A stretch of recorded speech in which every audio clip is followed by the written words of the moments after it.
We have 3 witnesses who have just given sworn affidavits that says that he did have a relationship, a sexual relationship with my wife before I was convicted. And he went into court and said he didn't. Now, who are you going to believe, him or the 3 people? Or are you going to say these 3 people are lying? They saw that personally. They witnessed Schwartz having sexual contact with my wife, romancing, smooching in the back of a car.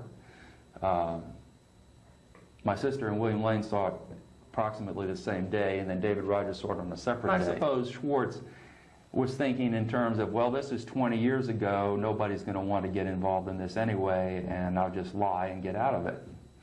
But 3 people actually have given the affidavits. I think Sandra probably has copies of them. She'll give them to you. The judge in Palm Beach, Judge Payne, has to tell the magistrate to issue an order to bring all the people together so that they can make the testimony. See, when Schwartz went down there, when we went down there last year at this time, Schwartz said, no, I never had a relationship with this man's wife until after he was in prison, which was a lie, all right? So then the 3 people came after he gave the testimony and gave the affidavits. Now that's new evidence that shows that the state's witness-in-chief is a perjurer, which is a felony. So Schwartz has committed a felony before the United States District Court. So it's just not a question of a civil matter, it's a question of a criminal matter. And we have filed with the United States Attorney's Office in Miami, that's Dexter Langton, a criminal complaint against Schwartz. And they have taken this and they are doing their own investigation at this time. Has Schwartz, an officer of the court, committed perjury? And according to the 3 affidavits, that is legally sufficient to prove the perjury. You need, in Florida law, you need 2 affidavits to prove a perjury. You just can't come in and say the man's lying. You need witnesses, and they have to swear under oath. So now you have a choice. You can believe Mr. Schwartz, or you can believe the 3 people who are filing under oath their own testimony saying, yes, he was having a sexual relationship with Schaefer's wife. Now, if these people are shown to be lying, then they are subject to perjury and 5 years in the joint for lying under sworn affidavits. So you've got 3 swearing here and you've got 1 swearing there. Now they have to, legally speaking, the court has to bring these people together and take the testimony and make a determination on who's telling the truth. And that will be up to the magistrate. And that's where we stand as to when they will be coming in and saying, testifying under oath and going up and being cross-examined. What did you see exactly? Well, I wasn't there personally, so I don't know what they saw exactly.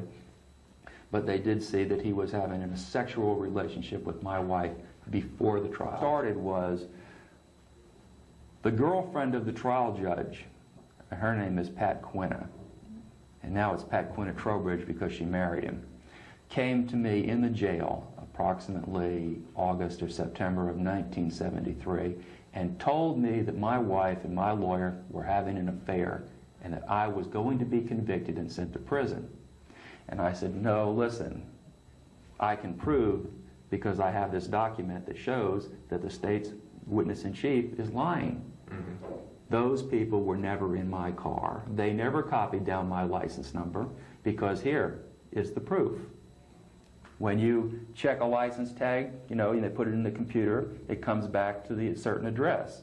Well, the address that it should have come back to was in Fort Lauderdale, if they had done it.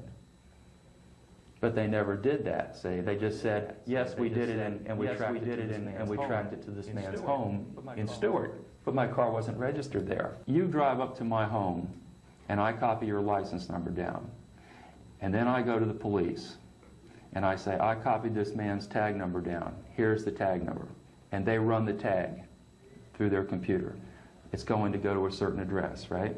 Well, the address that it should have gone was my Fort Lauderdale address, because that's where my car was registered. It was not registered in Martin County, which is 100 miles away from Fort Lauderdale. Yet, the testimony of this woman is that she copied down my license number, gave it to the police ran the tag, and they gave her the Martin County address. It just's not true, see? And I could prove it wasn't true because I had it in my pocket, and I gave it to Schwartz. I said, here's the document. She's not telling the truth. Find out who told her to tell this story. Somebody had to tell her. Say this, lady. When they searched the home, they took my literary work, and they said, oh yes, this man writes lurid fiction, therefore he's a killer. But it had nothing whatsoever to do with those people who were killed.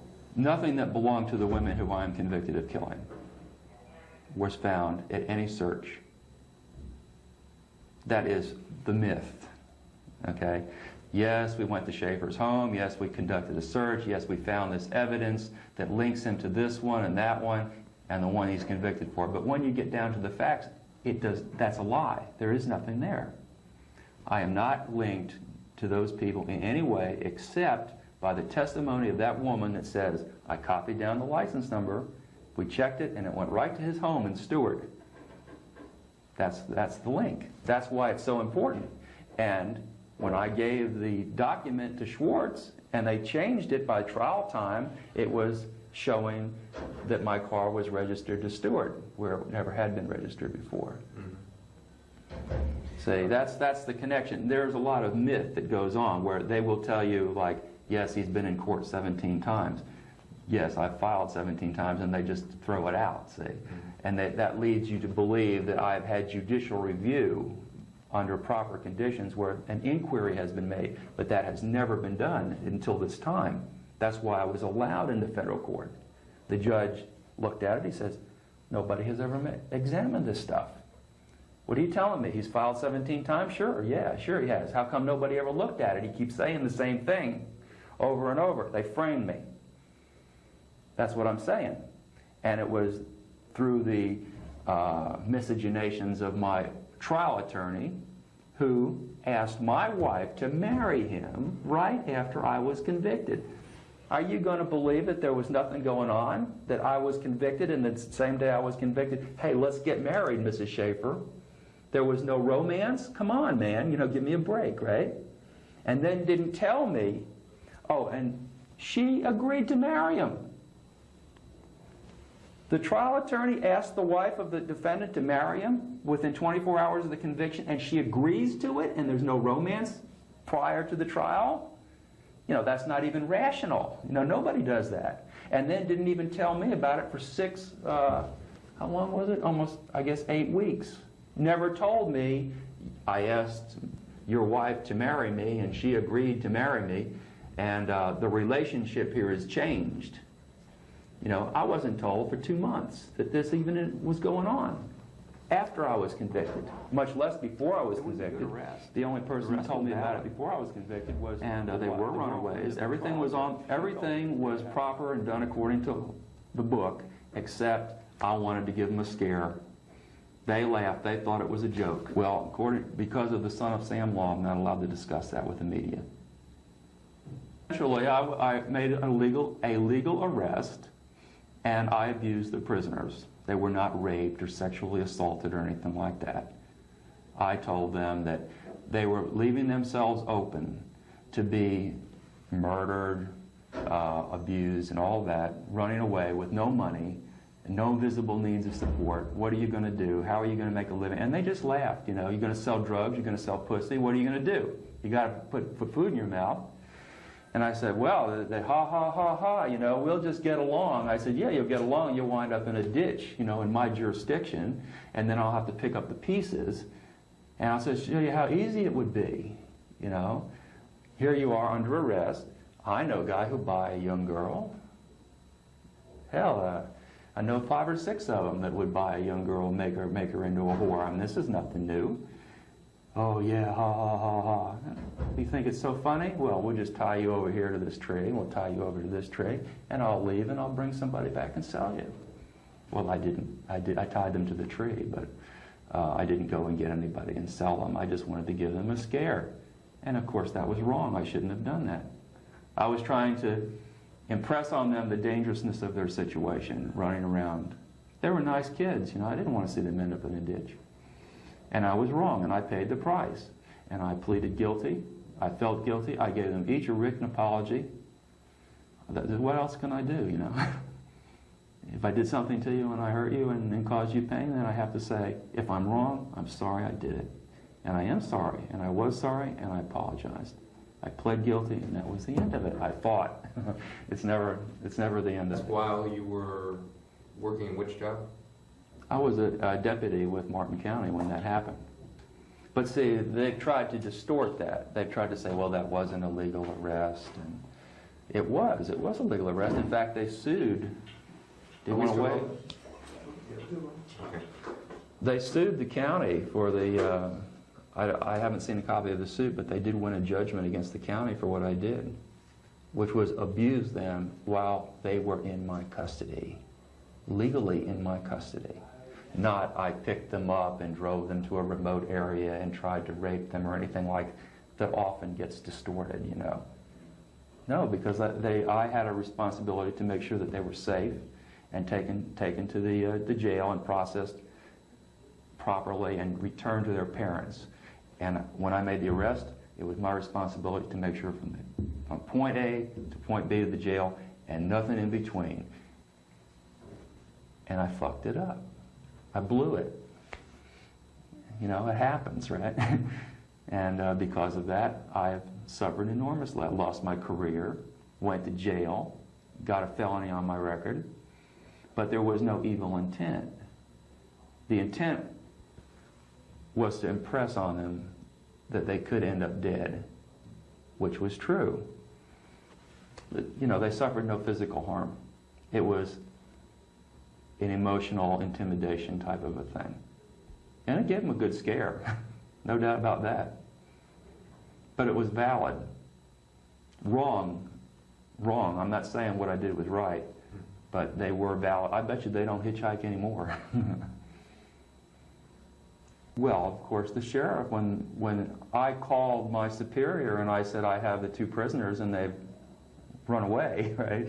And they're in handcuffs, we just got to go out and get them. And they told my superior what the circumstances were. Then he called the sheriff, and the sheriff said, "Whoa, this is, you know, you're way over the line here, Jack." And I said, "Yeah, I guess I am."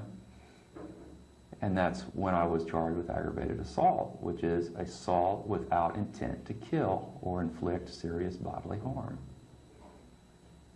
It goes beyond verbal, but it goes beyond deadly. I mean, it goes short of deadly, but beyond verbal.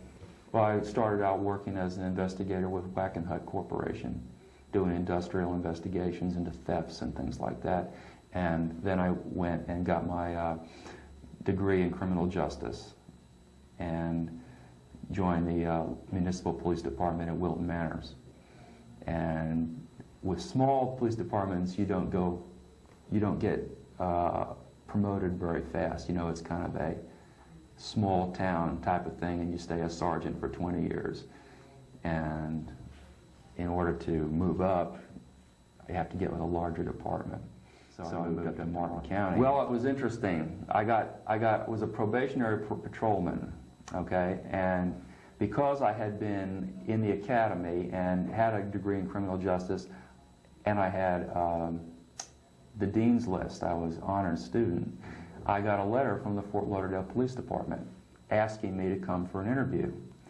And at that time, I had just had a bad experience with my captain, a man by the name of Captain Saxon, where I had written some tickets that were very valid tickets, and he made arrangements for a side payment. You know, go in and see the captain, and the captain takes care of it, and you pay your fine direct, and it doesn't go on your record, and you don't get points and all that. And this pissed me off because this one particular one was a woman who worked in the courthouse, and she had almost caused an accident, and she deserved to get a ticket. And because she worked in the courthouse and she knew the captain, everything was cooled.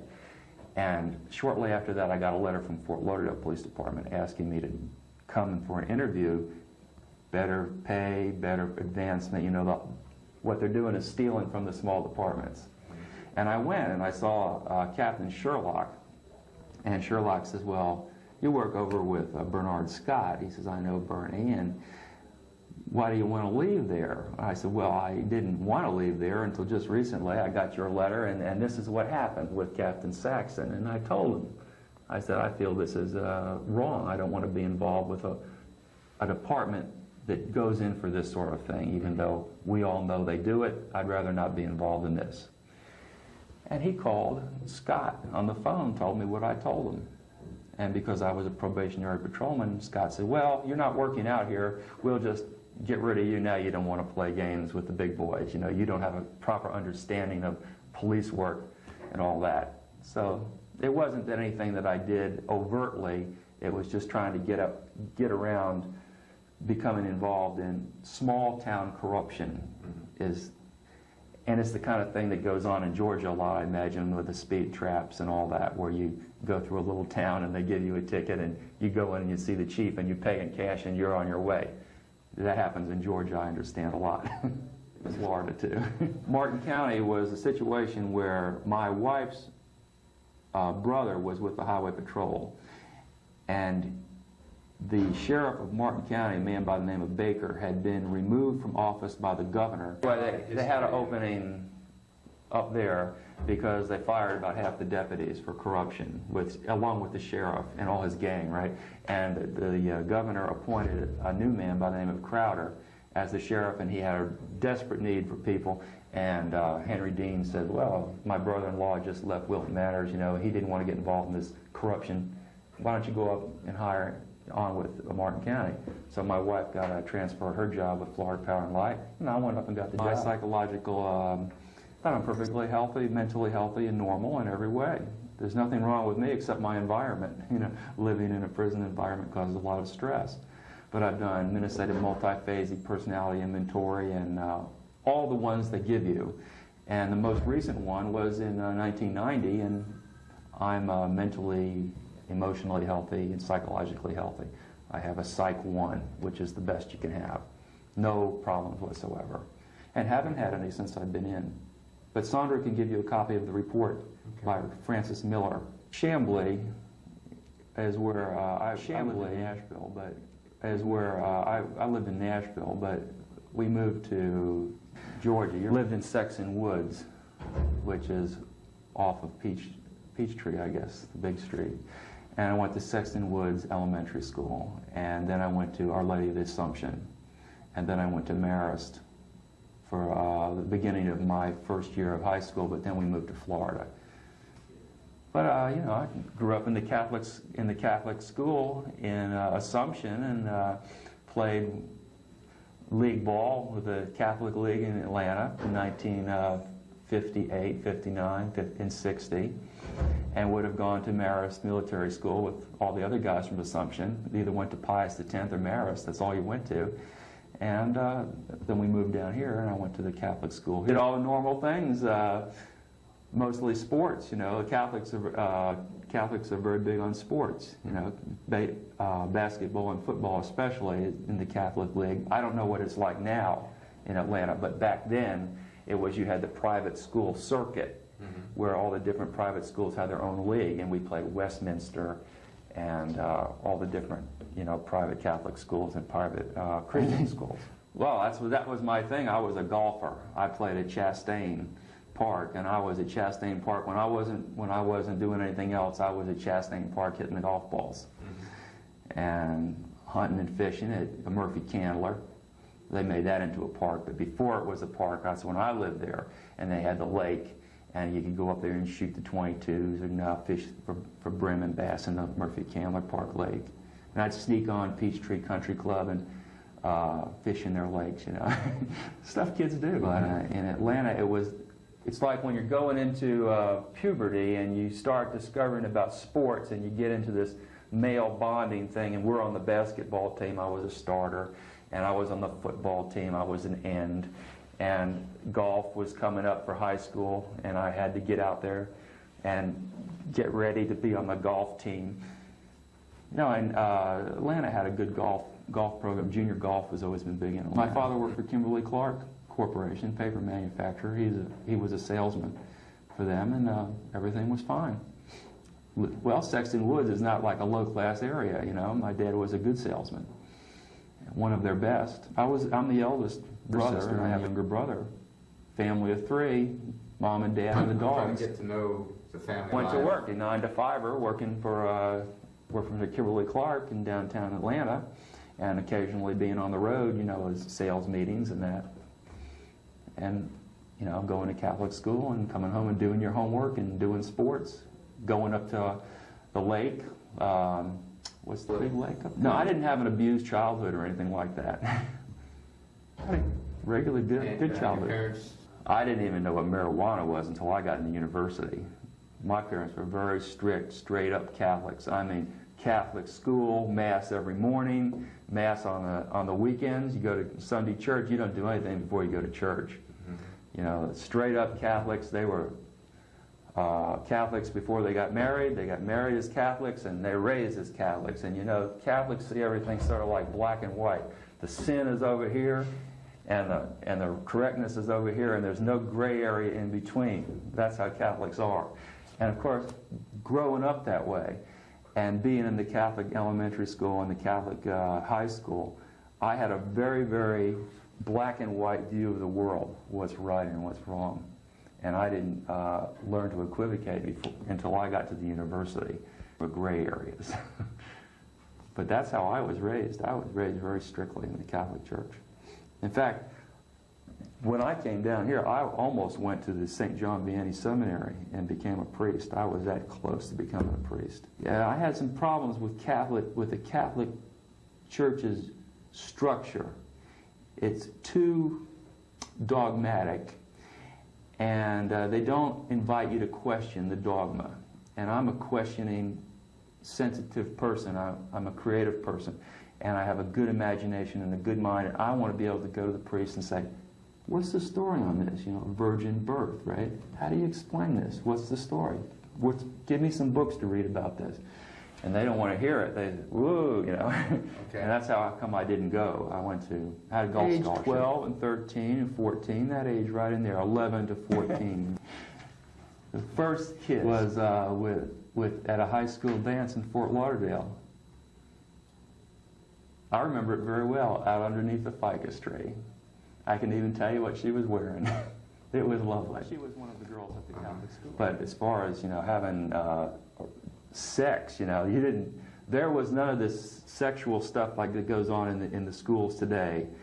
And everybody's, you know, wearing little brief costumes and everything. You didn't see that back in 1961 and 62. I had good experiences. I went, in fact, when Kathy Wrightson, the first kiss, I went steady with her all the way through high school. So until I was out of high school, I only dated one girl. Well, the regular petting that anybody does when you're in high school, you know, kissing and petting. But as far as sexual intercourse, no, not in high school. That's telling tales out of school, isn't it? That wouldn't be very nice to put somebody's name like that into who was sexually repressed and could not enjoy a normal, intimate relationship. Okay. But you know, that's how people are, and especially in some girls that are brought up in very strict Catholic schools. I found out that are so repressed sexually that they just have to feel as though that they've been forced into it and can't say. They say no, and you just have to say yes, you know, and you have to be forceful and persistent. And then they say, "Oh, I'm overwhelmed," you know, and that's how they rationalize it away. Well, I'm more of a romantic type, and I like moonlight and flowers and romance, and that sort of this was beyond my experience. I didn't understand it at the time. Later, when I went to the university and I studied abnormal psychology, I began to understand that there are people who are not sexually the way that normal people are. Like I say, normally I just know how I am. I'm a romantic, but other people aren't. And apparently she needed that kind of forcefulness of personality to make it okay for her. It wasn't like she went home bruised and bleeding or anything like that, you know. It's a scenario.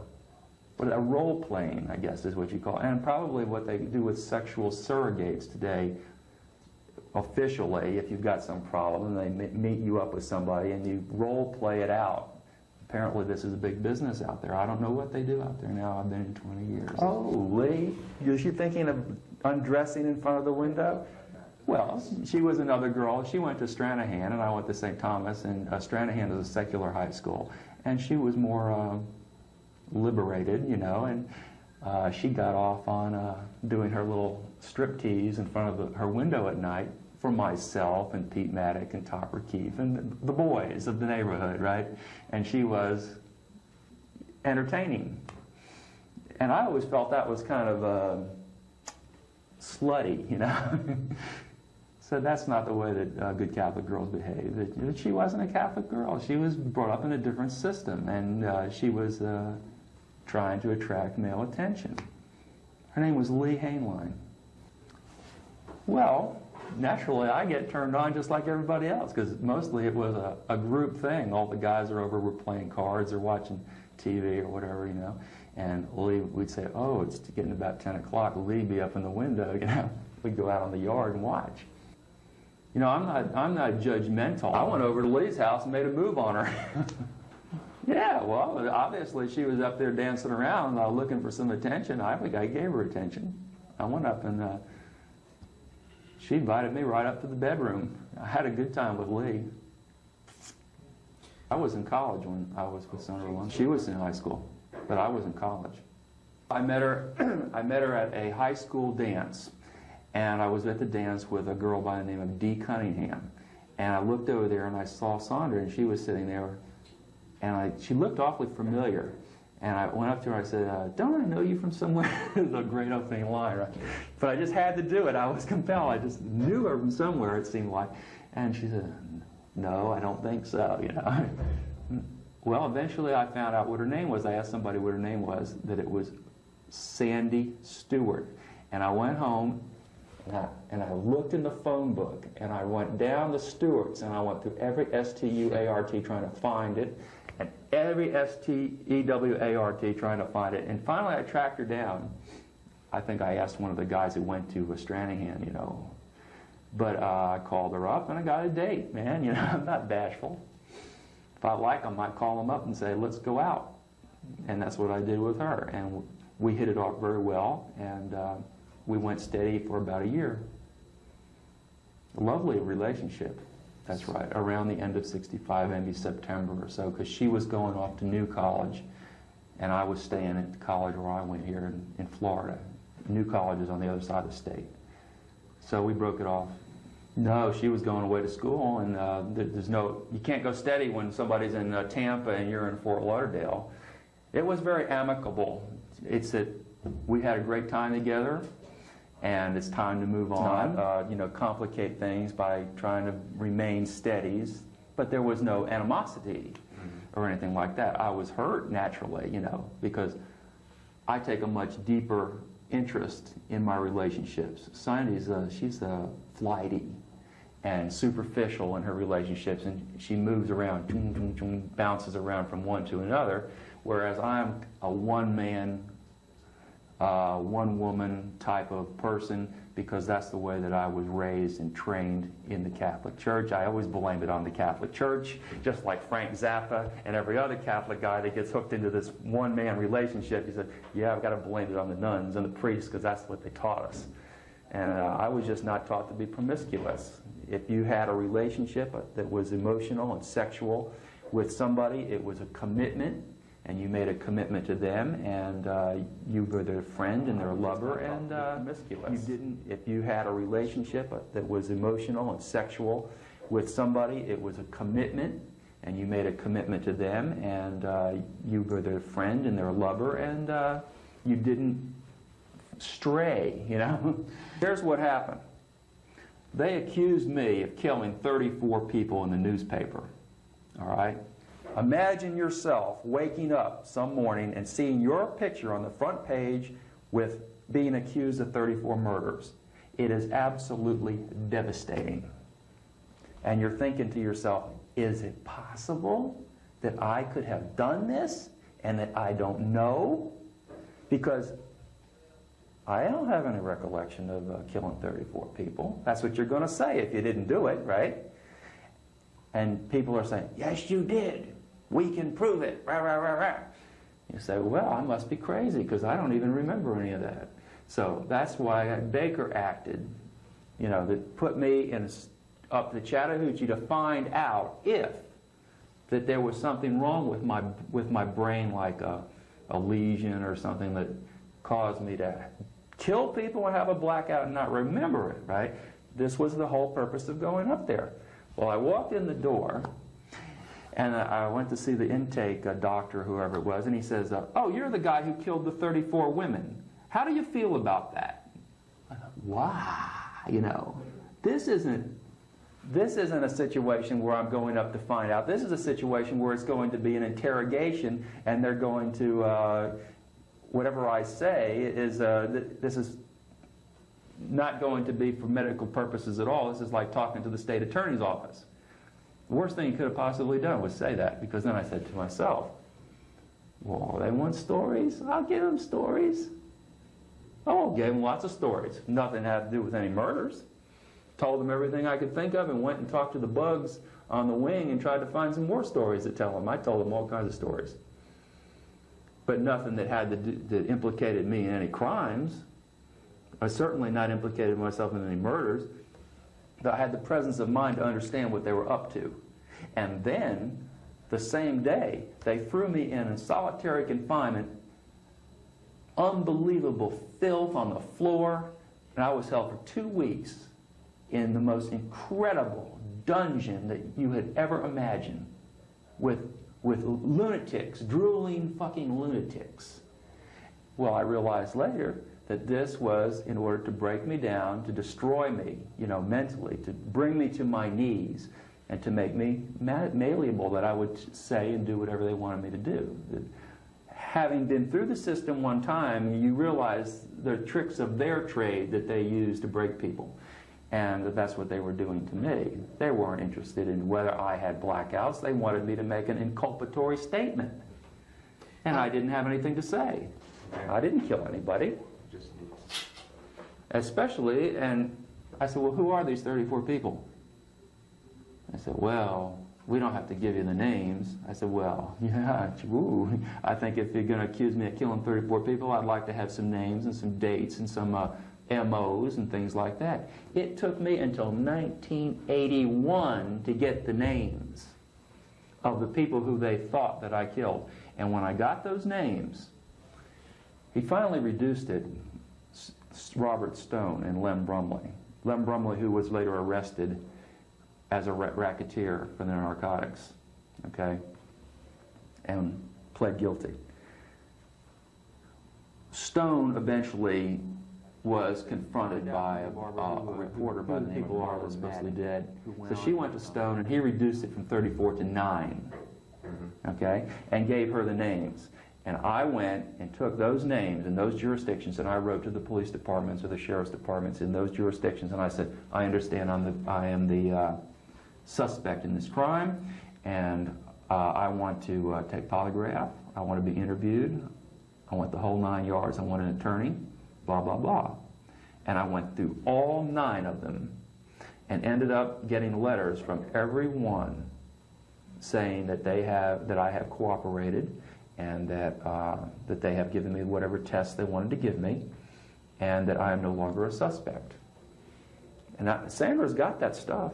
I've asked her to give it to people like yourself, where she's got copies of the letters from each state attorney's office clearing me as a suspect because of my cooperation. And the latest one that we did was the FBI. Mr. Hazelwood wrote a letter and said, you are not on our list as being a serial killer. This is Robert Stone and his little cabal down there saying, yeah, that man's a serial killer. I say, yeah, but you've never linked me to a crime scene, Mr. Stone. When am I going to be linked to a crime scene? You can call me whatever you want to call me, but let's see some evidence. Sandra called him on the phone and said, you've accused the man of having sex with corpses. Do you have something to back that up? I was furious, man. Can you imagine a Catholic boy raised in a Catholic school and being accused of having sex with a dead body on the front page of a newspaper? Outrageous. Makes me mad just talking about it. And she says, well, I'll call him and ask him. And she calls him on the phone and says, well, you've accused the man of necrophilia here in this news article. What is your proof? What do you base this on? He says, well, he wrote stories. He's written it all up in fiction. He must be doing it. I said, duh. That's supposed to be the evidence. My book is supposed to be the evidence. Claim. You see, this is Sandra again. Here's what Sandra is interested in: making money. Okay, that's her primary motive in life, is generating money for her. When she wrote to me, she was not interested in me. How are you doing? Gee, it's been a long time. Would you like to get back together again? It's, do you still write those stories? Because I was writing back in 1965. In fact, my instructor in 1965 was Harry. Here I'm telling you the pitch.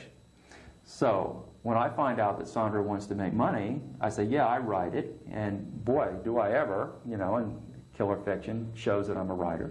All right? And then she says, well, what if, the same question you're giving me, what if you never get out? You know? I said, well, we'll just write up a story like Donald Evans would just say, yeah, everything they said is true. I killed 34. We'll write it up as first person account. I said, boy, you can make a lot of money selling that, and it won't make any difference because I won't be able to get it getting out anyway, see? And that's where that's coming from. All that is a business decision, more or less. There's no evidence I killed anybody. And then she started coming on with this thing from Zebra Book. Mr. Schwartz. They framed me for murder. Framed me. Mr. Schwartz. Framed me. To get my wife. And he did this with the assistance of Mr. Stone. And Bruce Colton, who is the state attorney, he is well aware of it. Oh, I was guilty of that. What can I say? You know, I went in, there was no trying to wiggle out of that. I didn't. Just a little bit too many Dirty Harry movies for me, you know. You get to see this stuff on TV, and they do all this weird stuff, and then you do it in real life. It isn't like that at all. Of course there was a trunk. There was 2 trunks. It was filled up with my literary work. Hundreds and hundreds, 10 years worth. I was not there, okay? I was not there. I have been told that they have found stuff like this, all right? I have asked Sandra, I said, you go and you see it. Eyeball it. I said, because every time that I have asked to see it, nobody knows anything about it. All right? If you're saying that you found this and that in my house, I have a right to see it. Don't I have a right to see it? Produce it. I deny that it exists. I'm not denying they say that they found this stuff, and I'm sure that they found jewelry in my house because they went and they searched my sister's bedroom.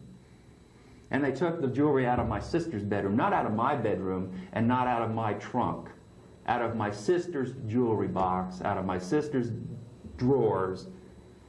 My brother's girlfriend, Sandra Moses, they took her clothes, and they said, we found the clothes of women. It belonged to Sandy Moses, you know? It was stuff that Sandy said, oh, that's mine. You know, but... Your sister? No, Sandy Moses was my brother's girlfriend, okay? They've got a list, a search warrant. They've got certain things on the search warrant they're looking for. They didn't find anything that was on the warrant that they were looking for. They took thousands of items out of the home. They just went in, we'll take this, we'll take clothes, we'll take jewelry. Look at this. This is stories. We'll take these stories, we'll take these guns. Wow, this is no way to do a search warrant. This is what they call home invasion under color of state law, you know? There's laws against this kind of thing. You want to be a cop? You want to go in and look for something that belongs to Susan Place? Fine. Go and look. If you find something that belongs to Susan Place, take it. But don't take everything that's ever belonged to my family and say, and not only my family, but all the guys that spent the night with me, you know, as young kids, and all the girls that spent the night with my sister and had their parties, and all the people who have been in that house for 10, 15, 20 years and left junk laying around and say, oh yeah, well, this belongs to this one, and he's got... Oh, it just makes me so mad because... when they say that they found all this stuff in my home, they didn't find it in my home. They found it at my mother's home, okay? And I've never seen it, all right? Saying they keep adding stuff, and I kept taking the sounder. I said, look, they say they've got this and they've got that. Go down to Broward County Sheriff's Department, because that's who did the search. And I said, ask to see it. I know lots of serial killers in here, and I don't know of any of them that are denying it. The latest one, Donald Evans, he can't shut him up. Evans got bodies all over, taking people on tours. Ted Bundy was the same way. The closer he got to the chair, and he wasn't denying it, except officially he was denying it. But when he was talking to people like myself and to psychologists and to writers, he wasn't denying it. He was just saying, hey, I got a thing in court. I can't go ahead and admit this because of my court thing. Jerry Stano was the same way. He took them when he killed 40 women. He took them and showed them the bodies. Bernard Giles, he's another one. He was having sex with the corpses, like Ted Bundy was having sex with the corpses. Caught him with a fucking rotten body right there. He didn't deny anything. He pled guilty. These guys, Otis Toole, I talked to him this morning. Otis doesn't deny anything. Otis says, yeah. He says Henry Lucas is lying. Henry Lucas and I went out and we killed over 100 people together, and he's trying to say that that it never happened. Otis doesn't deny anything. Otis says, yeah. He says Henry Lucas is lying. Henry Lucas and I went out and we killed over 100 people together, and he's trying to say that it never happened. It happened. I admit it happened. Be in prison from 27 years old until you're 75 years old and then go on the street? Forget it. You know, no, I don't want to deal with the stress. That's my personal, I would not take it. I make a life for myself in here. I do make a life for myself in here. I do the best I can with what I've got. And you're not going to put me back on the street in 2016, because I ain't going. And that's the reality of that. Yeah, big deal. What am I going to do? How am I going to make a living? You know, live under a bridge with the rest of the homeless people? You know, I read the paper. No, not for me. I got a nice little cell. I got a bed. I got coffee. I don't have very many needs. As long as I've got books and I have access to a library, I will be intellectually stimulated. And I don't want to leave. Not at 2016. Now you come in tomorrow and say, hey, I still have a chance at 45 years old to make something out of my life.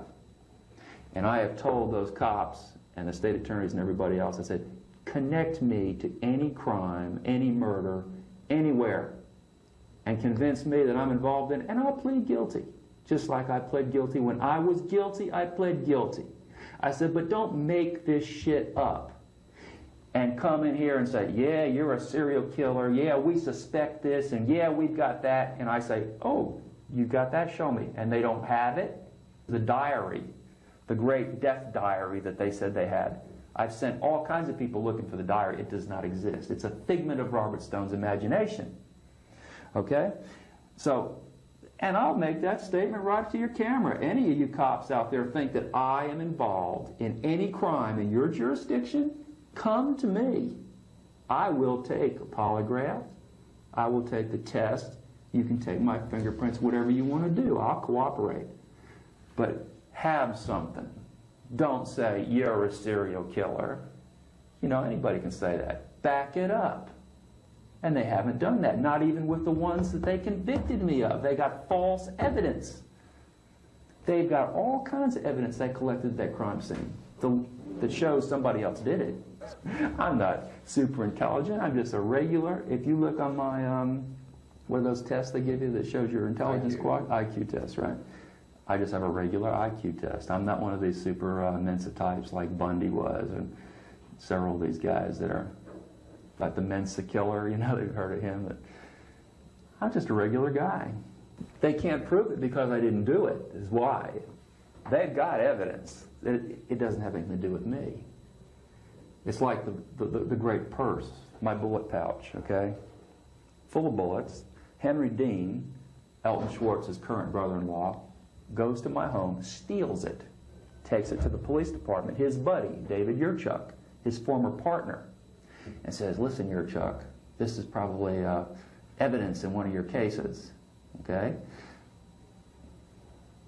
Now I have the receipt where I wrote the letter from Morocco about the purchase, which I didn't have back in '72. They say, oh, this girl carried her marijuana in this purse. I said, now how? Test it. Open it up, because if you put marijuana in a leather pouch, you're going to have residue, right? You can't put marijuana in a leather pouch and not have residue. They tested it, no residue. No residue. It wasn't hers, it was mine. They stole that out of my house. It's wrong. There's what, 25,000 murders in this country last year, something like that? It's epidemic, it's out of control. You know, that's scary. And it's in here too. You get murdered in here too. There's been murders this year, right in this building. And just because you're in prison doesn't mean that you're immune from this. This is taking things out of context, all right? This story, this is part of actual fantasies, all right? Now, what this was, when I was in high school, there was a man by the name of Herschel Gordon Lewis who made films, and he made a film called Blood Feast. And I was very taken with Blood Feast. And I thought, it's so campy.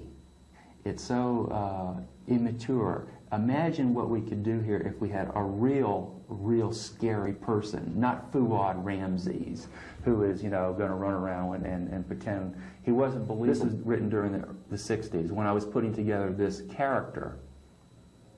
And when the police went into my home, I had put all this aside when I got married, say, and I just had it in storage. But this was what came out of Blood Feast, out of my watching it and studying it. And I said, this guy, Lewis, is making $1 million with this character. I can write this well. And I said, I started putting it together. This took years, and this just wasn't, I just did it in one day. This was a product of years. Now, there were all parts. There was a pile of paper that high that had to do with this area right here, that I did exhaustive studies, like on Ed Gein. Actual fantasies, and this is the first part of it, Murder Plan, okay? And I haven't even seen this, actually. I've never seen this. Joe Bob Briggs also thinks this is really interesting, too, you know? The nationally syndicated columnist that does horror film. No, drive-in, Joe Bob Briggs at the drive-in. You never seen that? Well, you're obviously not into horror.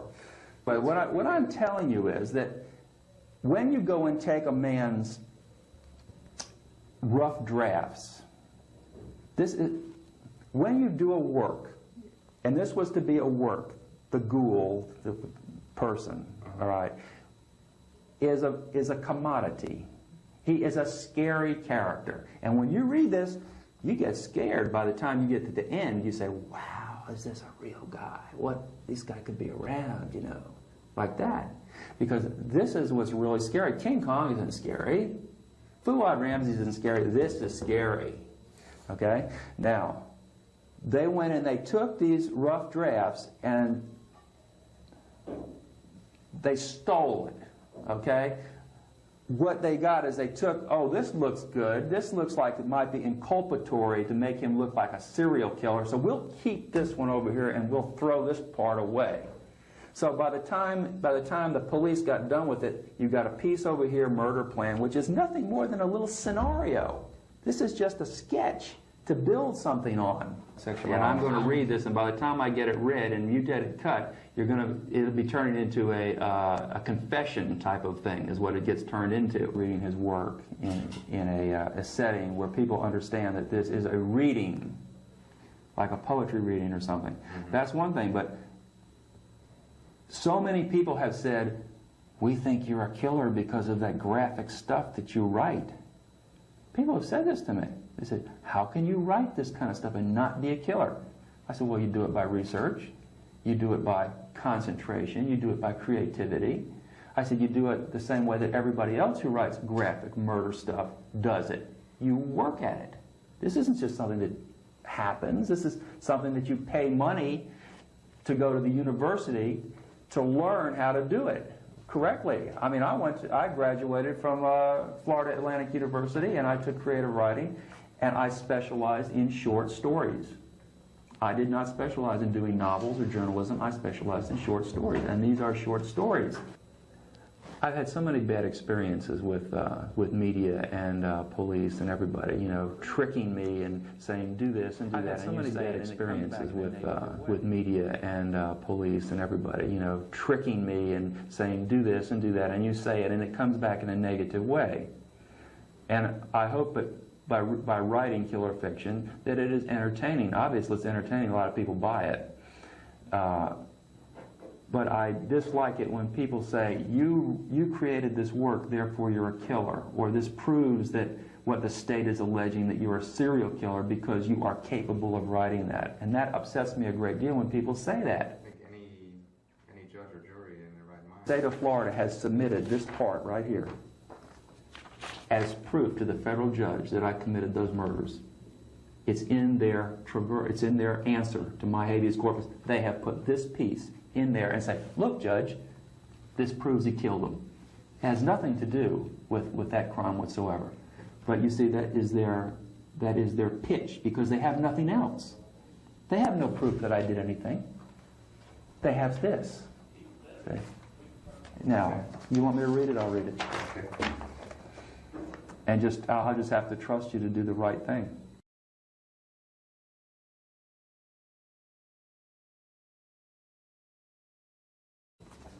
It's something that needs to be said. You know, this is an ongoing thing, and I don't think that there's ever been a case like this in the entire judicial history of this country. This is an entirely unique case with the lawyer and the wife and the book, and there's no evidence that I am being convicted on the merit of my writing, and this is wrong. If you've got something, if they've got anything right now, bring it and I'll plead guilty. But don't say, because I went to school and I learned how to do this, and do it excellently, not half-assed, not Herschel Gordon Lewis, Fuad Ramsey. This is the real thing, man. This is really scary. This is as good as anything Stephen King can put together. And I'm not doing it with vampires. I'm doing it with real live people that are walking around, and you want to look. Oh boy, is they coming or not? You know? Let me see. That's Sandra. Not sending me. She should be sending me copies of this stuff if she's putting this together. All right, this deals with into the mind of the ghoul. Now, the ghoul is the character that I created that was based on Fuad Ramsey's, written by Herschel Gordon Lewis. And essentially, this character is a human monster, but he's a very believable human monster, and he functions very well in society. But when the moon is right, the creature, the beast, comes out. And this was an attempt, Into the Mind of the Ghoul was an attempt by me as an artist, after reading about such people, real people, was an attempt by me to put together a mental picture of what this character would be like. If that's understandable. I wanted to have a mental profile of my character. And that's why by the time you get to Paroline Road, you can see where this part is way down here on the left. Paroline Road is like a culmination of how that mental process is. He's deteriorated into such a state as he is capable of doing the atrocities that are brought out in Paroline Road. Now, let's see, this part deals with picking up a woman in a bar, I think. Okay. The woman is, by this time, very frightened. This is good, because the more frightened she is, the greater the thrill for me. I tell her to strip, but I let her leave her underwear on. I tie her to a branch and gag her if she is too noisy while I go about the business at hand. And then I'm skipping to another part, so there's a break here. I arrange the rope and the noose, and I dress the woman in the white shroud, place the pillowcase over her head, and then, if I feel like it, sit down and entertain her with a bit of my conversation. Terrorize her. give her my ideas on what she will look like while she's hanging there, fighting the rope that is slowly choking the life out of her. Make it as real as possible for her so that she is petrified with fear. Make her know that she is going to die. The noose is arranged so that she will strangle slowly, and she sits on a board between two limbs with a long rope leading off into the jungle. When it is time, I will go off into the jungle and pull the rope, and she will hang. Then I will go home and have something to eat, and bright and early the next morning I will be out hunting. I will find the body hanging from the tree, and only then will I really notice it, maybe fondle it, and maybe even have coitus with it. I will notice the expression on the face, the position of the body, explore every nook and cranny of her, perhaps mutilate her and delight in the smell of any urine or excrement that she may have passed while hanging there. I leave and then return, so it will be unbelievable to myself that I did the deed. I will not be able to remember doing it. Funny, isn't it? The deniability part and all that, which is based on serial killer studies. You can see that I'm putting together a serial killer person from a serial killer profile. It fits perfectly. But all of that is research. I mean, that's going to the library and spending time studying books about criminal mentality. Well, I think it's very valid. What's written is valid. And the more they learn about serial killers, the more they see that this fits a lot of what people do. Especially the part that you mentioned about the deniability, right? This is pure Giles, Bernard Giles, when he would go out and kill them, then leave and come back and screw the corpse. I'm sorry that people take it in a way that they feel that this is an expression of reality. This is fiction. This is make-believe. It's designed to scare you. Okay? So I'm sorry that I wrote it and that people have misinterpreted what has been written and trying to say, no, this is not fiction, this is reality. Because it's not reality, it's fiction. And it's just as valid fiction as anybody else who writes good, scary stuff. That's scary. At least it scares me. Doesn't it? Isn't it scary? Okay. She may be revived before death, desirable, and subjected to further indecencies. After death has occurred, the corpse should be violated, if not violated already. The body should then possibly be mutilated and carried to the grave and buried. All identity papers should be destroyed and the place of execution dismantled. This was supposed to be the perfect crime type of scenario that the ghoul would use in order to remain unapprehended. They went out and they made a video after they took my stories, okay? And they read the stories. They went and got these girls from wherever they lived up north in Michigan, I think it was, and brought them down here and used my stories to make a video. It was not a valid reenactment.